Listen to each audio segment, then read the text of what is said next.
세계수영대회 유치 과정에서 정보 보증 문서를 누가 위조했는지 수사의 초점이 윗선 개입 여부에 맞춰지고 있습니다. 검찰은 추가 소환 대상과 시기를 저울질하고 있습니다. 남해안에 적조가 확산되는데 적조 방제용으로 쓰는 황토 살포를 놓고 논란입니다. 해수부는 황토를 살포하라는데 박준영 전남지사는 살포를 중단시켰고 중간에서 어민들만 애태우고 있습니다. 은행들이 정부의 보증을 받아 영세민들의 전세 자금을 대출하면서 취약계층을 돈벌이 수단으로 삼는다는 비판이 나오고 있습니다.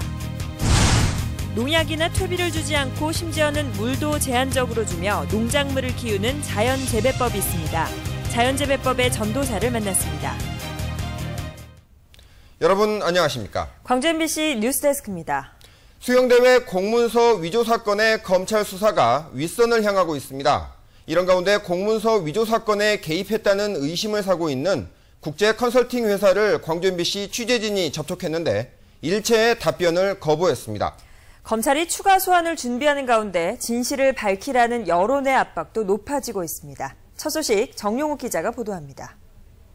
세계수영대회 공문서를 위조한 유치위원회 6급 직원과 광주시청 주무팀장은 검찰 조사에서 국제 컨설팅사인 TSE의 권고에 따라 공문서를 위조했다고 진술한 것으로 알려졌습니다. TSE는 광주 MBC와의 전화통화에서 정부 보증서를 서한문 형태로 고치도록 광주시에 자문했냐는 질문에 답변을 거부했습니다. I really cannot comment on the issue. It's really a Korean matter. I cannot say anything about the bid committee. 검찰은 앞서 소환했던 공무원들의 진술과 광주시에서 제출받은 자료를 분석하며 추가 소환 대상과 시기를 저울질하고 있습니다. 또 윗선 개입 여부를 밝히기 위해 압수수색 초읽기에 들어갔습니다. 위조를 지시했다면 누가 지시했는지가 수사의 초점인 만큼 소환 대상자가 어느 선까지 올라갈지가 관심입니다. 광주시 의회 의원들도 긴급 의원총회를 열어 6급 직원 혼자서 국제기구에 보낼 문서를 위조할 수 있느냐고 따졌습니다. 의원들은 만약 유치신청서 초안이 결제도 없이 메일로 발송됐다는 광주시의 주장이 사실이라면 지휘체계가 망가진 것이라고 질타했습니다. 그 위에 사무총장, 위원장으로 광주시장이 있는데 이런 분들이 그 결제에 참여했는지 또는 지시를 했는지 윗선이 개입했는지 했다면 누구인지 검찰 수사의 칼끝이 점점 윗선으로 향하는 가운데 진실을 밝히라는 여론의 압력도 높아지고 있습니다. MBC 뉴스 정용욱입니다. 네, 방금 들어온 소식입니다. 수영대회 선수권대회 공문서 위조 사건과 관련해 법원이 압수수색 영장을 발부했습니다.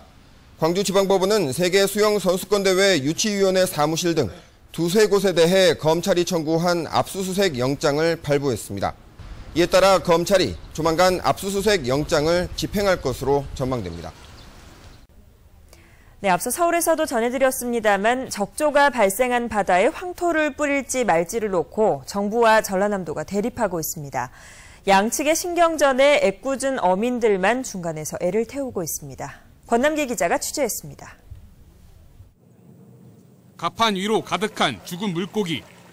경남 통영에서 올해 첫 적조 피해가 발생하면서 함께 적조 경보가 발령된 전남 지역도 비상이 걸렸습니다. 지난해 적조로 20억 원이 넘는 피해를 입었던 여수 등 전남 시군은 해안과 섬 곳곳에 적조 제거를 위한 황토를 준비했습니다. 그런데 박준영 전남도지사가 황토의 적조 방제 효과가 없고 2차 환경오염도 우려된다며 전남 지역의 황토 살포를 금지하면서 논란이 시작됐습니다. 먼저 주무부처인 해양수산부가 황토를 안 쓰다 발생한 모든 책임은 전남도가 져야 한다는 공문까지 보내며 반발하고 나섰습니다. 적조 경보가 발령되면 저희 훈령에서는 황토를 살포하도록 그렇게 지도를 하고 있습니다. 지자체에서는 이 기준에 따라야 된다고 봅니다. 국립수산과학원도 적조 방지에 대한 황토의 효과를 입증하는 연구 결과가 있다며 이해할 수 없다는 반응입니다. 일부에선 박 지사가 평소 가지고 있던 생각을 해당 부서와 상의 없이 정책으로 밀어붙이는 게 아니냐는 말까지 나오는 상황. 이 와중에 발등에 불이 떨어진 어민들만 쌓인 황토를 바라보며 애를 태우고 있습니다. 전혀 사용을 못하게 하게 되면은 아무리 못하게 해도 우리한테 재산에 피해가 있는데 우리는 사용을 해야 안 되겠어요. 현재 남해안엔 기준치의 최고 25배에 이르는 유해성 적조가 나타나 적조 경보가 내려진 상태입니다. MBC 뉴스 권남기입니다. 민주당이 기초선거 정당 공천제 폐지를 당원 투표를 통해 당론으로 확정했습니다. 민주당은 권리당원 전체를 대상으로 한 찬반 투표 결과 투표 참가자의 67.7%가 정당 공천제 폐지안에 찬성했다고 밝혔습니다. 민주당은 이에 따라 정당 공천제 폐지를 당론으로 결정했고 내년 지방선거부터 적용할 수 있도록 조만간 새누리당에 선거법 개정 협상을 제안하기로 했습니다. 정부가 서민들 전세자금 대출해주는 은행들의 손실을 보전해주고 있습니다. 은행으로선 손해볼 일 없는 장사인데 그런데 이 대출 상품에서마저도 은행들이 이익 챙기기에 급급하고 있습니다. 황성철 기자가 취재했습니다. 국민은행은 영세민을 대상으로 하는 전세자금 대출 금리를 5.31%로 적용하고 있습니다. 일반 전세자금 대출 금리는 4.23%로 영세민 전세 대출의 이자가 1.08%포인트 높습니다. 우리은행의 경우 영세민 대상 전세자금 대출 금리는 4.28%로 일반 전세자금 대출 금리 4.23%보다 0.05% 이자가 비쌉니다. 영세민 전세 대출 고객은 신용도가 낮고 거래 실적이 없어 가상금리를 높게 책정하고 있기 때문입니다. 이 금리 자체를 만든 사람 난 불과 몇 사람만 알고 있지 잘 모른다는 거죠. 하지만 은행들은 주택금융공사의 보증으로 대출 손실을 전액 보장받고 있습니다. 주택금융공사는 생활보호 대상자가 전세자금 대출을 받거나 제2금융권의 고금리 전세자금 대출을 은행 대출로 바꾸면 대출금 전액을 보증해 줍니다. 집 없는 서민이 별도 담보나 연대보증인 없이 전세자금을 빌릴 수 있도록 신용보증을 해주는 제도입니다.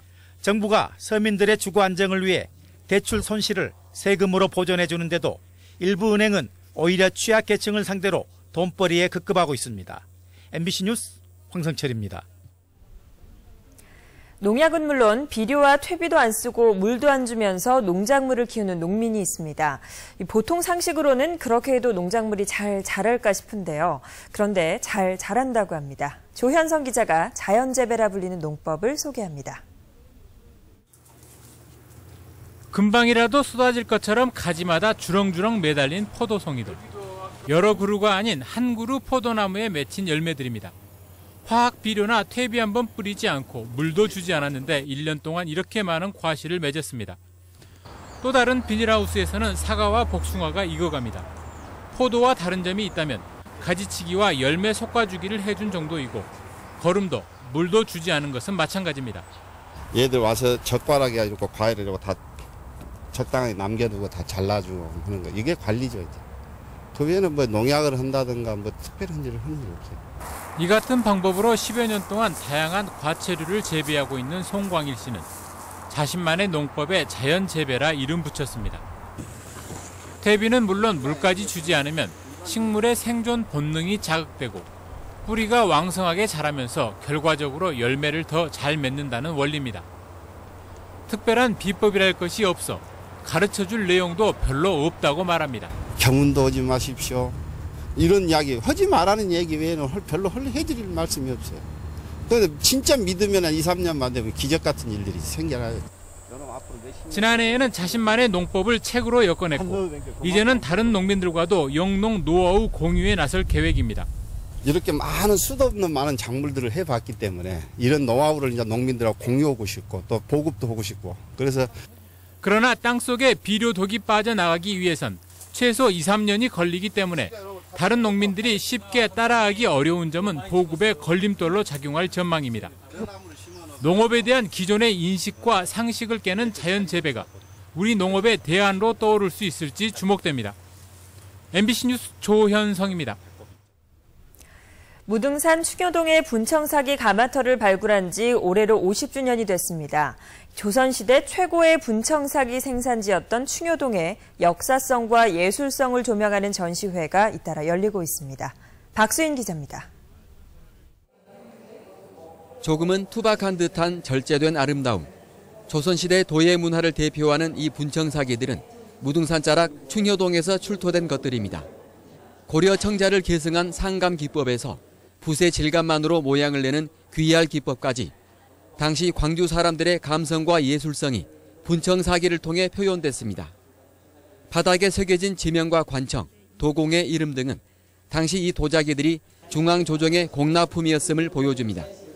한글로 새겨진 어존이라는 명문은 충효동 분청사기가 왕실 도자기로도 쓰였다는 중요한 근거입니다. 분청사기는 또 선비들의 애장품인 벼루와 불교 의식 등의 제기로 사용됐을 만큼 조선시대 생활문화의 상징이었습니다. 다양한 기법과 그 100여 년의 시간 동안 제작이 됐거든요.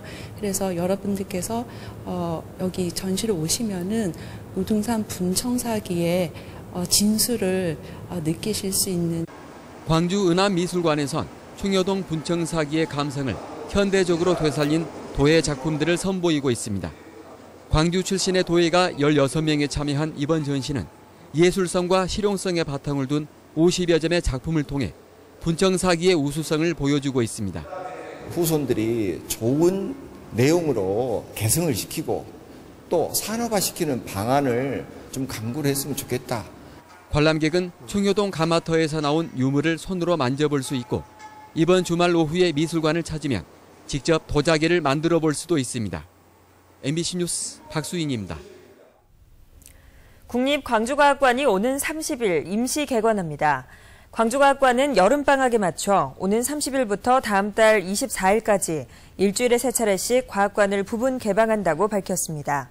임시 개관일은 매주 화요일과 목요일, 토요일이며 관람 신청 절차를 통해 사전 예약을 해야만 관람이 가능합니다. 과학관 측은 직원 채용 절차가 마무리되지 않았기 때문에 우선은 임시 인력을 활용해 과학관을 운영할 예정이라고 밝혔습니다. 인문학이라면 딱딱하고 어렵다고 생각하시는 분들 많죠. 상처받은 사람들의 영혼을 달래주는 인문학 강좌가 광주에서 진행되고 있는데 국가폭력으로 생긴 트라우마도 치유한다고 해서 주목받고 있습니다. 이재원 기자입니다. 우리나라 근로자들의 1인당 연평균 노동시간은 2,200여 시간으로 OECD 국가 가운데 가장 높은 수준입니다. 러시아에서 귀화한 벽안의 박노자 교수는 살인적인 노동 강도에서 폭력이 시작된다고 규정합니다. 수많은 대한민국 직장인들의 선택입니다. 집에 오면 파김치. 그래서 그런 직장 생활을 준비시키기 위해서는 중고등학생한테도 집에 오면 파김치 되도록 또. 그리고 폭력적인 양상은 자살률 1위와 높은 비정규직 비율 등 각종 차별적인 모습으로 우리 사회에 나타난다며 인문학이 피해자의 입장에서야 진정한 치유가 가능하다고 평가했습니다. 인문학이 이제 피해자 입장에서 세상을 보면서 폭력의 문제를 탐구한다는 것을 피해자한테 보여주면 치유 효과가 있지 않을까 싶습니다. 원시 사회에서부터 근대 사회의 폭력까지 1시간 넘게 이어진 강의에서는 박노자 교수의 재치 있는 말씀시가 이어졌고 인문학은 딱딱함의 범주에서 벗어나 듣는 사람들에게 편안함으로 다가왔습니다. 폭력이라는 것에 대해서 우리가 좀 너무나 당연하게 여겼다고 생각할까요? 그런 걸 좀 느꼈어요.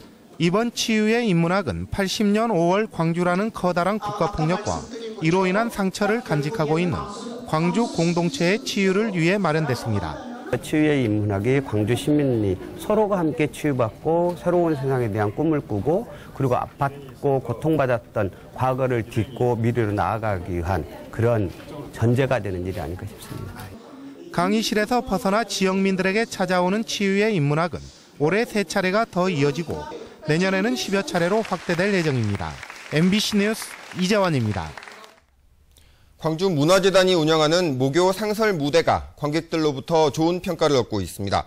광주문화재단에 따르면 올 상반기 동안 목요 상설 무대 관객들을 대상으로 만족도를 조사한 결과 관객의 71%가 만족한다고 답했고 83%는 다시 관람할 의향이 있다고 답했습니다.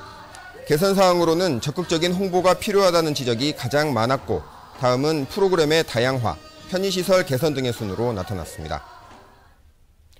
광주지법은 통합진보당 비례대표 경선 과정에서 대리투표를 한 혐의로 기소된 48살 윤모 씨와 나모 씨에 대해 각각 벌금 200만 원씩을 선고했습니다.